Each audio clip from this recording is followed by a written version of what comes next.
মাননীয় মন্ত্রী রতনলাল নাথের এই বক্তব্যের বেশ কয়েকটি দিক আছে।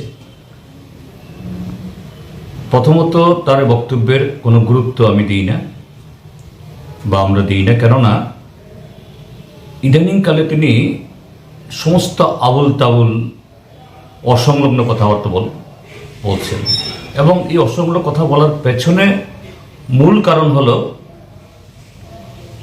সারা দেশের সাথে এই রাজ্যে বাহ্যিকভাবে ক্ষমতার জোরে কিছু গুন্ডা মস্তান তাদের শক্তিকে ব্যবহার করে যতই তারা তাদের শক্তির প্রদর্শন করুক, ডেমনস্ট্রেশন করুক, কিন্তু ভেতর থেকে এরা সম্পূর্ণ হলো, অর্থাৎ শূন্য হয়ে যাচ্ছে, জনগণ থেকে ছিটকে যাচ্ছে।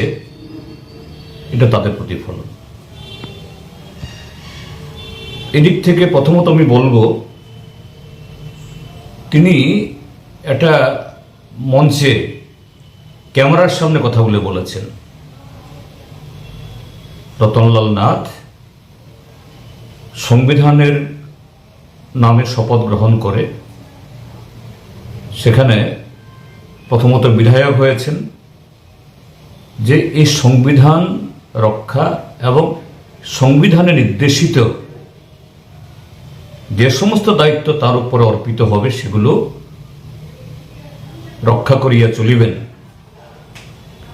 তারপর মন্ত্রী হিসাবে আবারও শুধু এটা উচ্চারণ কেন, তিনি মন্ত্রগুপ্তির সেই স্বাক্ষরও করেছেন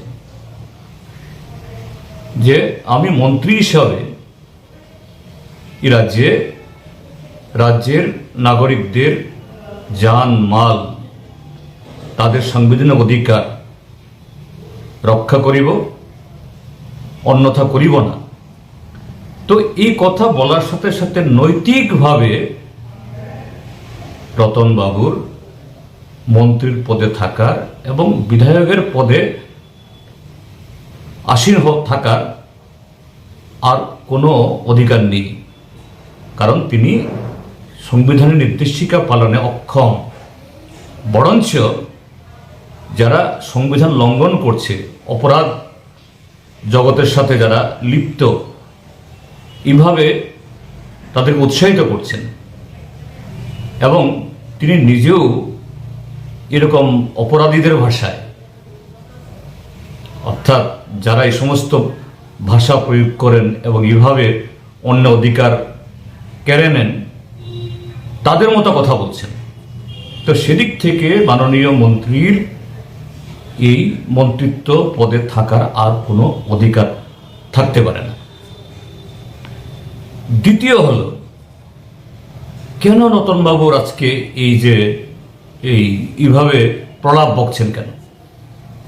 রতনবাবু কেন এই যে কদিন আগে পৌষ